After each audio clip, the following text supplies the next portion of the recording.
Merhaba dostlar. Bugün size aydan bahsedeceğim. Ayın hareketlerinin hayatımızdaki değişimlerinden bahsedeceğim. Bu konuyu Merkür üyeleri için uzun uzun detaylıca anlattım 10-12 videoda. Eğer doğum haritanızı biliyorsanız haritanızdaki ev geçişlerinde ve gezegenlerinizle kurduğu açılarla nasıl etkiler alırsınız bu videolar aracılığıyla öğrenebilirsiniz. Bu ana kanala da küçük bir özetini koyuyorum bu videoların. Keyifle dinlemenizi dilerim. Dediğim gibi aydan bahsedeceğim. Gökyüzünde her an değişen bir ritim ay. Bu ritmin en hızlı, en hissedilen dansını ay yapıyor. Ortalama 28 günde bütün zodya dolaşır.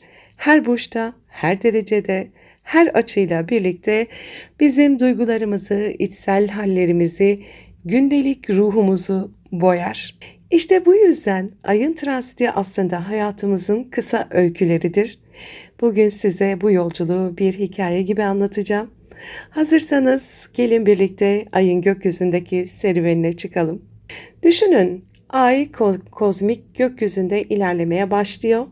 İlk durağı Koç burcu. Koç'ta ay cesur, aceleci, fevri hisseder. Kalbimiz hızla çarpar, sabırsızlanırız. Bir şeyler yapmak, harekete geçmek isteriz. Duygularımız savaşçı, tepkilerimiz ani olur. Sonra ay Boğa burcuna girer ve birden hızımız yavaşlar. Güven ararız, huzur isteriz. Yemek, uyku, doğa hepsi duygularımızı besler. Sanki içimizde bir dinginlik arayışı doğar. Ay İkizler burcuna geçtiğinde ise zihnimizi kıpır kıpır yapar. Merak artar, konuşmak, paylaşmak, öğrenmek isteriz. Sanki duygular kelimelere dönüşür ve biz onları sürekli dile getirmek zorundaymışız gibi hissederiz. Yengeçte ay evine gelmiştir. Burada kendini en rahat, en güçlü hisseder. Duygular kabarır, aile, kökler, güvenlik ön plana çıkar. Ağlamak, sarılmak, içe çekilmek işte tam da bu zamanların dili budur. Ve Aslan'a girdiğinde ay gururla parlar, duygularımızı ifade etme ihtiyacı artar. İlgi görmek, sahneye çıkmak, kendi kalbimizin ışığını dünyaya yansıtmak isteriz. Ay Başak Burcu'nda ise düzen arar. Duygularımız daha temkinli, daha analitik olur. Titizlik, ayrıntılar, fayda sağlama duygusu öne çıkar. Sanki kalbimiz bile pratik olmak zorundaymış gibi hissederiz. Teraziye geçtiğinde ay huzur ve denge arar. İlişkiler, uyum, güzellik ön plana çıkar. Kalbimiz biz der, ben değil. Ve bu noktada duygularımız hep bir başkasına bağlanmak ister. Akrep'te ay derinleşir. Yoğun tutku, gizemli duygularla dolarız. Kıskançlık, güç isteği, saplantılar ama aynı zamanda sezgi ve dönüşüm gücü de artar. Ay burada bizi kendi karanlığımızla yüzleştirir.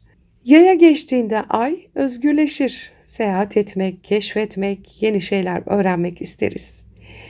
Duygular büyür, genişler ama bazen abartıya da kaçar. Kalbimiz özgürlük şarkıları söyler. Oğlak'ta ay ciddileşir. Disiplin, sorumluluk, görevler. Duygularımız bile ciddi bir görev bilinciyle şekillenir. Sanki soğuk, mesafeli ama aynı zamanda güçlü, kararlı bir ruh halidir bu. Kovada ay farklılaşır. Toplumsal olana, kolektife yöneliriz. Duygularımız sıra dışı, bazen mesafeli de olabilir ama aynı zamanda özgürlük ve eşitlik isteği artar. Kalbimiz yalnızca kendimiz için değil, hepimiz için atmaya başlar. Ve balık burcuna geldiğinde ay çözülür, erir, sınırlarını kaybeder, sezgi artar, rüyalar güçlenir. Merhamet, şefkat, ilahi bağ ön plana çıkar. Kalbimiz evrenin kalbiyle birleşir. Peki ay bu yolculuğunu yaparken diğer gezegenlerle karşılaşırsa o zaman kısa ama yoğun hikayeler yaşarız. Güneşle kavuştuğunda yeni aydır, yeni niyetler zamanı, karşıt olduğunda dolunaydır, aydınlanma, yüzleşme, fark etme zamanı.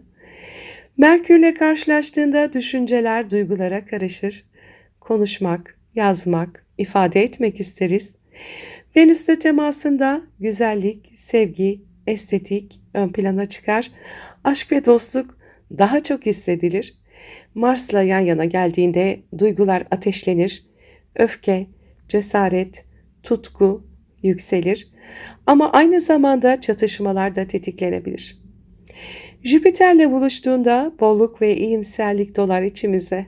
Abartıya kaçsak da umut ve genişleme enerjisi baskındır. Satürn'le karşılaşınca ay daralır. Ciddiyet, sorumluluk, bazen de yalnızlık duygusu öne çıkar. Ama bu geçiş duygusal dayanıklılığı da artırır. Uranüs'le açı yaptığında şaşkınlıklar, ani değişimler olur. Kalbimiz özgürlük ister, beklenmedik hisler ve sürpriz olaylar gündeme gelir. Neptün'e kavuştuğunda hayaller, sezgiler, rüyalar öne çıkar. Ama aynı zamanda bulanıklık, belirsizlik de olabilir. Gerçekle hayal arasındaki perde incelir. Plüto ile karşılaştığında ay, yoğun bir dönüşüm enerjisi açığa çıkar.